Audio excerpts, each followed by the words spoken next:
And finally, we come to the final article of the Unholy Tetrad, the aspect of weaning. What is weaning, you may ask? Well, let me demonstrate. Are you 6 years old or something? Bob Chandler outsmarting a ween attempting to prank call Chris. Don't worry about those weens. You know, you're safe around me and my loves. Chris attempted to persuade a fan who weens won't hassle them at BronyCon. Weening, or fail trolling, is the act of attempting to troll someone, but ultimately failing at it while the whole way through, and not receiving any significant results, typically due to inexperience with lolcow culture. The people that do this are often referred to as weens, not to be confused with the alternative rock band. A corruption of the phrase epic win, weens are wannabe trolls who attempt to recreate the antics of prominent trolls, without being aware that there was much manipulation behind the scenes to goad Chris into performing for the trolls, and therefore just embarrassing themselves. Think we're exaggerating? Well, maybe some videos will get to the point.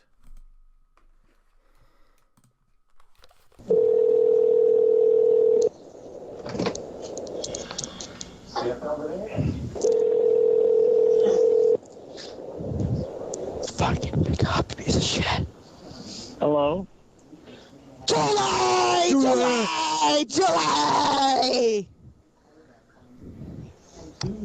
What the hell is that supposed to mean?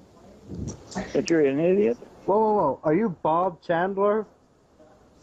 It doesn't matter who I am. Who is this idiot I'm talking to on the other end?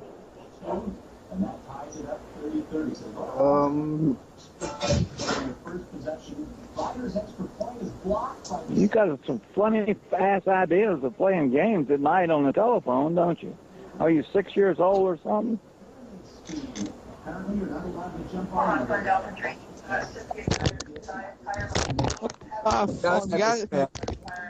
So that's just one, and then okay, here's the other one.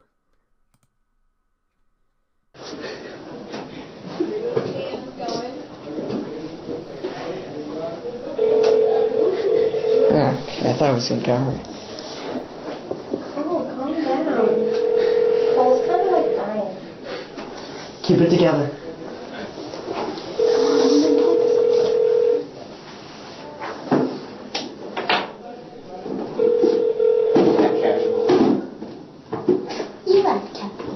Hey, Chris. I'm Batman. Hey, Chris, why don't you get back on the internet? We love you, man. Like you are. I'm Batman. I'm Batman. I mean, well, yeah, practically you get the point. Okay, so here it is, the beginning. Examples of weaning. Elaborate trolling plans that end up failing. Falsely white knighting Chris to befriend him and get whatever you want out of him. The Quick Protect Squad is a notorious example of this. Prank calling Chris. Double dumbass points if you just to yell, Julie, Julie, or Ian Brandon Anderson / something. Or other ancient memes. Prank takeaway deliveries under Chris's name and address. Not only is this just unfunny for anyone involved, on top of wasting both money and food, but numerous restaurants in Chris's area, namely Papa John's, have blacklisted this address precisely to prevent this. A-logging. While not all weens are A-logs and vice versa, the two often overlap. A-log himself was as much of a ween as your average A-log in numerous ways, enabling Chris's fantastical beliefs. Chris's mind is already fucked up on its own merits, and people such as the Idea Guys have done more harm in terms of mental damage on him. Once again, please note that although not all weens are enablers, and vice versa, they tend to overlap. Making fake Facebook and Twitter profiles of people Chris follows. Spamming Chris's Facebook pages with random pictures of his old triggers to try and get a rise out of him, such as of pickles, homos, or Sonic's redesigns in Sonic Boom. Scathing emails, letters, or social media messages. Butting into conversations Chris is having with other people online, especially if he isn't doing anything particularly wrong at the moment, which is almost 99% of the time. This was sadly way too common with the Doobie-Doo-Over saga. Attempting to contact people who once interacted with Chris but have since cut all ties with him, which include Megan, Joseph Cole-Smithy, The Wallflower, Mary Lee Walsh, Adam Stackhouse, Michael Snyder, etc., and drag them back into the spotlight against their wishes. You could probably put Rocky Shoemaker in that list as well, because she doesn't really do wrong overall, I suppose. Terrible fanfiction that wittily deconstructs solitude and where it takes place as a saccharine dystopia.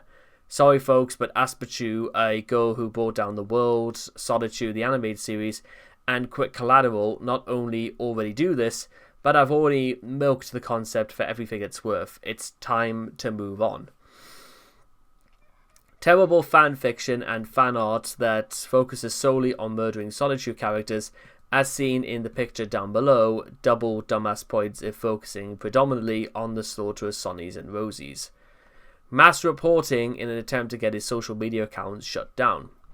Terrible fan art of Solitude that attempts to be wittily macabre by making it even more grotesque, gory, or perverse than it already was. Spouting tired old Chris memes in place where Christorians lurk, or even in places where most of the members don't even know about Chris. Either way, it's very annoying. Making frivolous or exaggerated claims on Chris's misconduct in feedback on sites like eBay or YouTube. Spoiling Chris's legitimate attempts at doing commissions and participating in contests or e-commerce.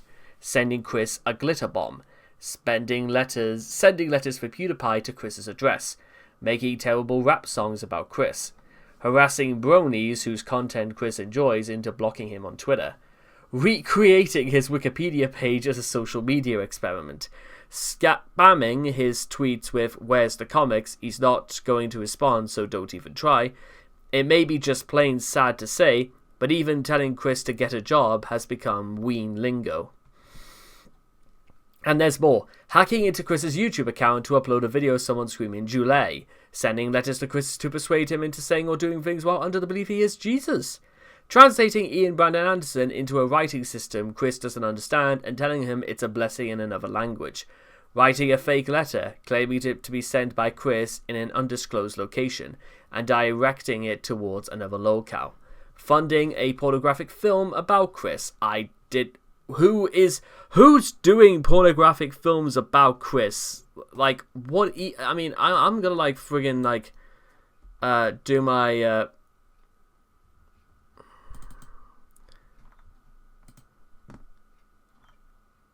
Okay, no, actually, you know what, I forget it, I don't want to know. Leaving 1-star reviews on places Chris has visited because Chris visited them. Suggesting Chris could start an OnlyFans. Absolutely don't do that. Who's suggesting Chris does that? Making fake obituaries stating Barb or any other historical figures have died. Chasing down Chris and trying to shove a camera in his face after seeing him in public. Bringing up Chris's affair with Barb during his live streams, especially when it has nothing to do with the topics. This has already been dated to the level of the aforementioned ancient memes. Donating your own money for the sole purpose of flashing messages like Julie and Ian Brandon Anderson something, or anything related to the affair of Chris's live streams. Telling Chris about his past lives. Prank calling Chris's mother Barbara. Worst of all, breaking the law and needlessly risking a life-altering criminal record in pursuit of lulz.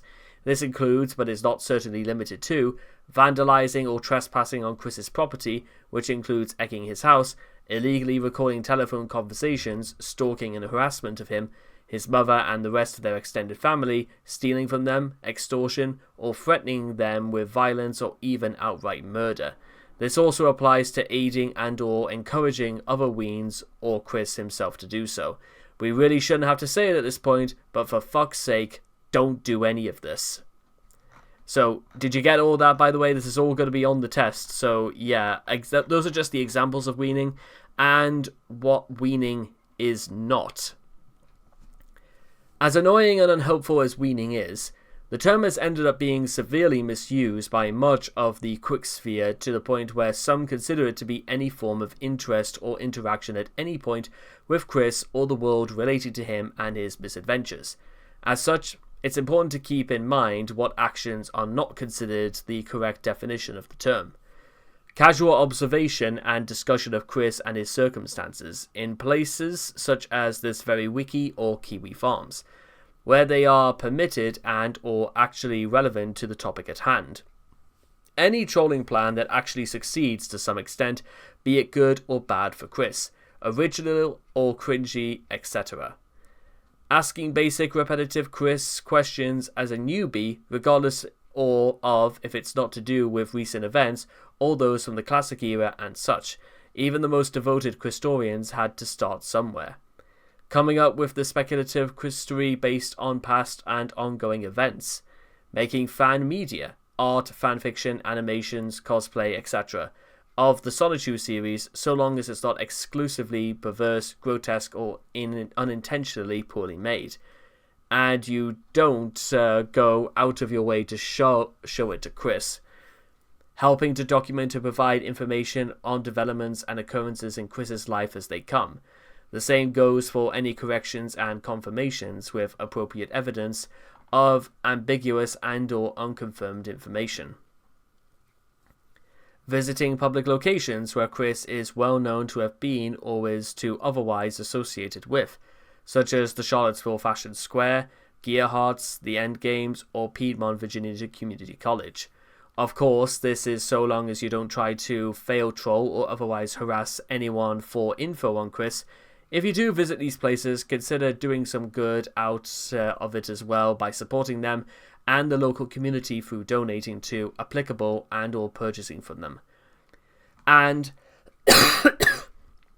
visiting 14 Branch Lane Court, so long as it doesn't involve illegally trespassing or trying to harass Bob or anyone who resides there. Arguments against trolling attempts. Now that we know what you're thinking, you're not one of those try-hard 13-year-old boys who still think that screaming Julie or Ian Brandon something at Chris, spamming his Twitter or YouTube comment section with pickles and other outdated catchphrases and memes, making and sending him badly made parody comics, or trying to rehash the Liquid Chris saga in the height of wit. You've come up with a great plan to really get under Chris's skin, bring back the good old days and all that shit. However, 99.9% of the time you should just shit can your trolling plans and move on with your life. Why, you may ask? Well, the Chris of today is nothing like his former self. Chris has gone a long way since the internet debut on the Something Awful forums. He has gone from a simple-minded man-child with childlike tendencies that made a bunch of comics which are so bad they're fascinating, to a jaded, chronically depressed and mentally disturbed hippie that's formed a small doomsday cult around said comics. It is important to know that Chris, although still very gullible and severely detached from reality, is, debatedly, still a thinking person. Whatever gets him riled up nowadays ultimately depends on the time and situation. Therefore, a lot of the commonly associated triggers he may or may not have had some time ago will not necessarily transfer over to the present day.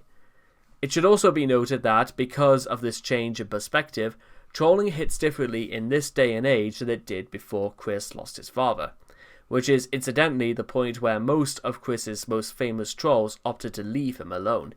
The general culture around Chris Chan himself has changed significantly as well.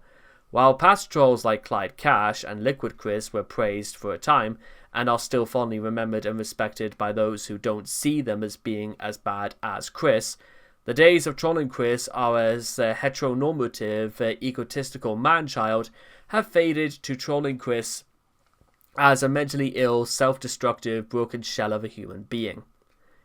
The only people to really succeed in gaining infamy comparable to the trolls of the classic era, such as the Idea Guys and Jacob Sockless, are subsequently derided as the perverted, exploitative abusers that they are, rather than treated as internet legends. The irony in all of this is that the most trolling attempts no longer faze Chris at all, and those that do somehow succeed are only viewed as further support for his cult. Therefore, you should never expect to be one of those cool kids just by fail trolling Chris. Times have changed, so it's best to move on to better targets. This leads us to the next point. There are, and always will be, much better targets than Chris. If you're willing to put that much effort into trolling Chris, why not make yourself useful and aptly apply that same effort to going after better victims? As much as the Quickie analyzes and discusses in detail his numerous odd behaviors, personality flaws, Chris doesn't even come close to the bottom of the barrel of internet scumbags.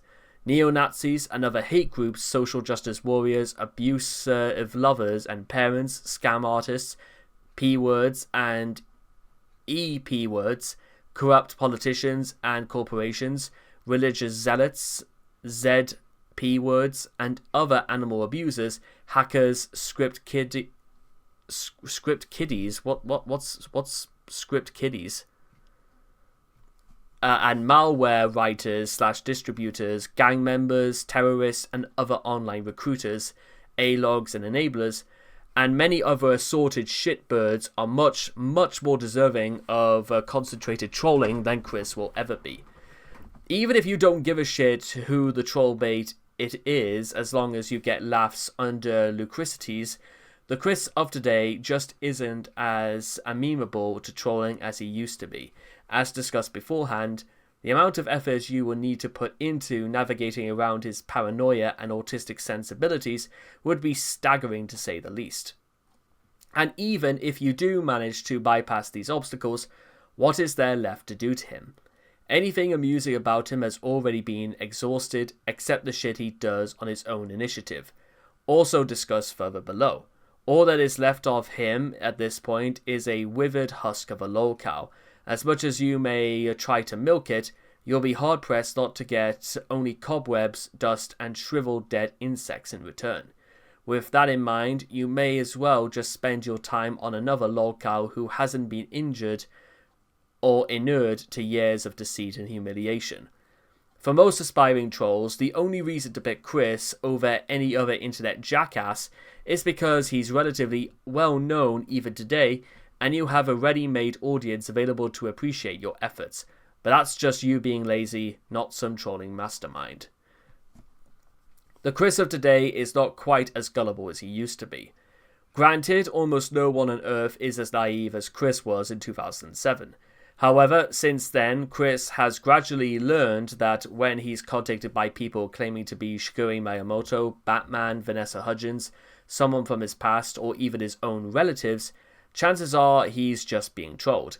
In fact, the naivete of the younger Chris has been swapped for an extreme distrust of anyone who tries to contact him, to the extent where he's even turned down legitimate attempts to get in touch by people he actually knew at high school or college. This hasn't been held at all by the Weens. According to senior trolls, Chris once contacted by 10 people claiming to be Megan at the same time, all of them claiming to be true and honest Megan and telling him not to believe the others. Chris also vets those who try to bait him with fake social media accounts of people he follows. Weens tried this during the Doopy saga, only for Chris to embarrass them by thoroughly debunking their claims, complete with evidence. As of today, Chris simply doesn't care about whatever hack-in-yard inane scheme you've come up with him, even if the most persistent attempts at bribery don't seem to affect him as much as they used to. Your idea is probably not original. Whatever your scheme is, it's probably not being done before, and most likely better. It's pretty much impossible to get to top getting Chris to believe that the president of Nintendo was interested in his work, or that there was a dang dirty imposter whom everyone else thought was the real Chris and stealing his richly deserved fame. Or convincing Chris to destroy his own life upgrade on camera in an attempt to claim $9,001 bounty that never actually existed. Or even simply pulling some strings to have Chris's father walk in on him masturbating. By and large, most modern trolling plans tend to be some incredibly minor variation on something that's already been done. Like, for example, what if we got his high school ring? Or what if we got him to see another parody of his comic? In short, you're just wasting your time trying to rehash older trolling events, because we've all seen it before. More importantly, so has Chris. So from experience, he very likely knows what you're going with it too. Weenery discourages Chris from producing content. Chris is at his most productive when he believes he has lots of fans and everyone, barring a few trolls here and there, loves him. Most agree that weenery is determinal to this strange symbiotic relationship, and it is considered to be one of the predominant causes of the slump in content between 2011 and 2014. In that time, Chris entered a hiatus as a result of a combination of mourning for his then recently deceased father and a constant stream of weenery over the years that made him think of himself as a victim who wouldn't be able to do anything without being harassed. As a result, he became far more private, meaning barely any content for us. Only 4 years later, after 2011, did he re-emerge from his hiatus. It is also worth mentioning that Chris produces much better content when left to his own devices. Since his semi-retreat from the public eye after his father's death, and before he was jailed for incest, Chris has been prosecuted twice, concocted outlandish conspiracy theories centered on someone he hasn't spoken to for years, accidentally set fire to his house, eventually continued working on the previously unfinished Sonichu issue 11 again, and sliced his own taint with a knife, as part of a harebrained attempt to grow his own China. All of this without any impetus from the trolls. Likewise, let's not forget the entire Mary Lee Walsh saga, along with at least 2 different independent blogs of Chris's bizarre mannerisms and behaviours. What happened before he was even rose to fame? Don't try and rush the master of America's favourite game. If you fail hard enough, you will become a target for trolls yourself. Anthony A. Logato is the textbook example of trolling backfiring on the would-be troll. And it's important to remember that he would never have attracted the attention of the internet if he had simply toned down the vitriol enough to make it less obvious that he was absolutely obsessed with Chris. It was thereafter a fairly obvious leap in intuition to assume that someone with the level of hysteria and monomania over someone they had never even met would have some skeletons in their own closet. And as it turns out, A-Log had more than a few. These included terrible homemade YIF fanfiction featuring a tellingly moderately endowed fox, OC, a huge cache of disturbing cartoon Rule 34, a noticeable portion of which included underage characters, a laughably poor college radio show from which he almost got fired after being caught watching pornography in the studio, and a video where A-Log does an excruciatingly unfunny stand-up comedy bit, revolving almost entirely around attacking Chris and what the radio was playing at the time, all before a crowd who, judging by their reaction, had never even heard of Chris. Another more recent example of the same thing happening to a ween is the case of Michael Hurties. After a myriad of sock puppet accounts, spam messages to Chris, and anyone he conversed with numbering in the thousands, mostly consisting of outdated memes and ad hominem attacks, and enough angry rants for him also to be described as being truly obsessed with Chris, it naturally led to some digging. Sure enough, Hurties was revealed to be an unemployed furry who is even older at 53 years of age, even less mature and more prone to tarred rage than Chris, and having a number of highly embarrassing things to his name, including criminal convictions and a newspaper article of him in a fursuit discussing yiffing.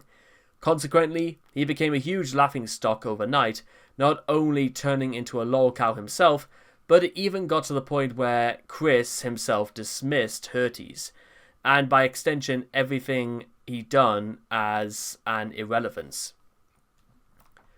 By the same token, Obsessive and excessive weenery is dangerously likely to get you noticed by other trolls, who will in turn start trolling you because of that and anything else they notice about you, hoisting you on your own petard.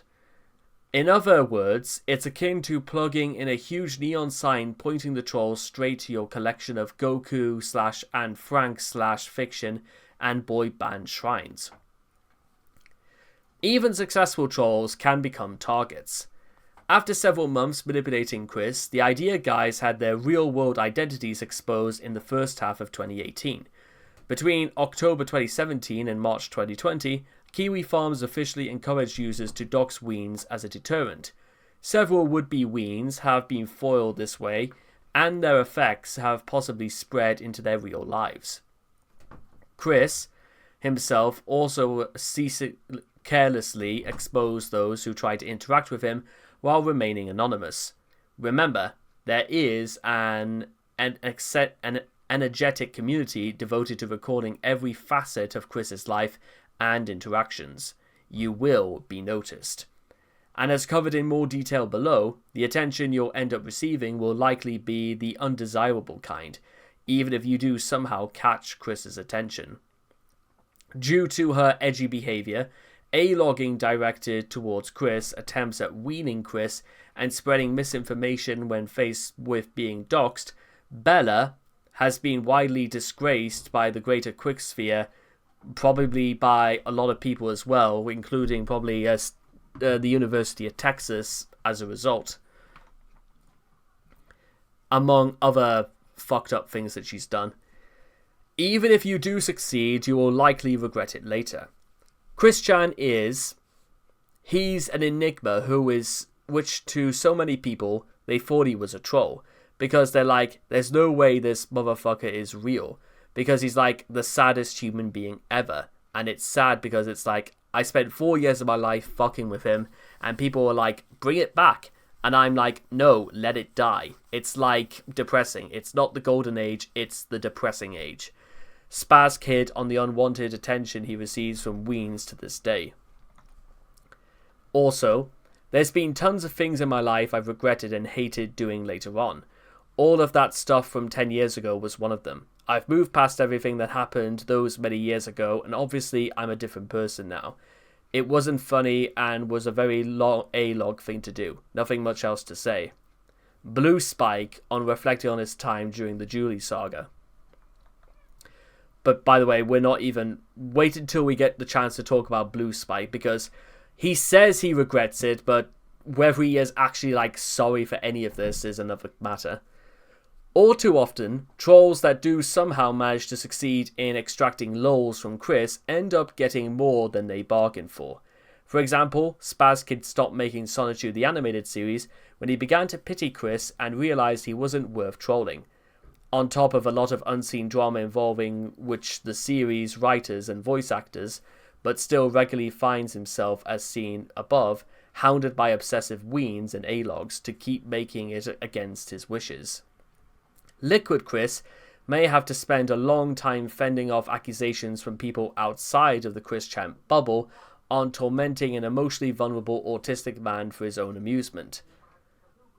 Despite, Liquid Chris's successes as a doctor to this day, Blue Spike will turn 30 someday, and even then he will still be thought of as the crazed sadistic pervert who, at the age of 13, willingly listened to a 27-year-old masturbate repeatedly for hours on end and forced him to shove a broken clay medallion up his ass. Even after I should say, he has since considerably matured and openly shown remorse from his previous actions. Blue Spike, I just want to let people understand that Blue Spike is only 2 years older than me, so he'll be 28, I imagine. The idea guys may have to deal with many long-term legal troubles one day for manipulating a mentally handicapped man into abusing himself and extorting frivolities and large sums of money from him, all for a stupid cruel joke that amused no one but themselves. To add to the irony, people who didn't intentionally upset Chris are still getting unwanted attention from weens. Do you think Adam Stackhouse enjoys being inundated with various unwanted You prevented Chris from R-wording Megan. Congrats. Messages in his email box, especially since he openly made peace with Chris in 2018, or that Mary Lee Walsh appreciates seeing herself as a nubile anime blonde who exists solely to torment a virgin with rage every time she or her students uses Google, or that Michael Snyder likes being constantly reminded by weens of being harassed and hit by a car through misguided attempts to praise him, or being tormented about said events almost a decade later, I should say, on the guest book of his own father's funeral. In all of these cases, the answer is a big fat no. And finally, there is absolutely nothing left to gain from Chris or the community surrounding him. What is probably the most simple grounds of all to not wean is also the most important for a number of reasons. As seen above, not only does Chris no longer have amusing reactions to anything that comes his way as in the past, he is no longer in any position, or condition for that matter, to produce more art, comics, or commissions for people to look forward to, and can no longer be considered someone to even ironically root for. Ever since his fall from being a comedic and sometimes morally questionable but mostly harmless buffoon into a truly indefensible and disturbing individual, apart from what he sporadically writes or rambles about in his letters and phone calls from jail, the wellspring of anything truly fascinating, endearing, or amusing about him has long since run dry. Ever since Chris has been known to have hard sexual relations with his mother, weaning and A-logging are considered to be especially pathetic. The law itself will now officially deal with Chris properly, as opposed to a ragtag lynch mob of idiots on the internet who now, by and large, have no access to him anymore regardless. And the need to prove oneself as superior to or otherwise be associated with an obese, unrepentant sex offender with a rapidly flatlining grip on sanity reeks of desperation for attention now more than it ever has. All of this isn't even getting into the likely results of trying to wean or otherwise going out of your way to coax reactions or information from Chris nowadays. Not only do you have the active Christian community, who are more than willing to come after most wannabes who attempt to do so, but also how the consequences will, in such circumstances, very likely end up spreading into your actual life, as has been some of numerous occasions. Even without going on with the intention to troll, fan documentaries and information sources, such as this very wiki, already extensively cover Chris and his life. And when new events and such occur, it's more likely already covered by them without you needing to dig too deeply. With that said, if you do have worthwhile information, corrections and confirmations of such to provide, then by all means do so. The same applies for items such as Solitude-related fan media, on the condition that they're kept well away from the man himself. But you should always keep in mind that however you choose to go about it, with so much to potentially lose and so little to gain, if anything at all, obsessing over and trying to get directly involved with Chris nowadays just is not worth it. And with all that being said and done, I hope all of you guys have enjoyed listening to the unholy teetered of don't getting involved with Chris, trolling or enabling him or weaning him in any way whatsoever. And hopefully the points have been made and, well, the damage has, well, already been done. Take care, and I'll see all of you guys again next time. Take care, and bye-bye for now.